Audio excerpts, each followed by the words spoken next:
6G internet speed. Japan তৈরি করলো বিশ্বের প্রথম 6G ডিভাইস, 100 Gbps গতি, 5G চেয়ে 20 গুণ দ্রুত।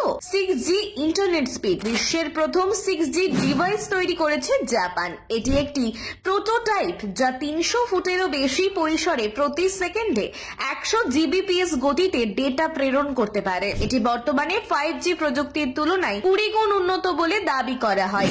রিপোর্ট অনুযায়ী 6G ডিভাইসটি যৌথভাবে DOCOMO, NTT corporation, NEC corporation এবং FUJITSU সহ জাপানের টেলিকম কোম্পানির দ্বারা তৈরি করা হয়েছে। গত মাসে এই ডিভাইসের ফলাফল ঘোষণা করা হয়। এটি দাবি করা হয় যে 6G প্রোটোটাইপ 100 G8Z ব্র্যান্ড ব্যবহার করে 100 Gbps গতি অর্জন করতে পারে। বর্তমানে 5G প্রযুক্তি বিশ্বব্যাপী সংযোজনের জন্য সবচেয়ে উন্নত। এই তাত্ত্বিক সর্বোচ্চ গতি 10 Gbps।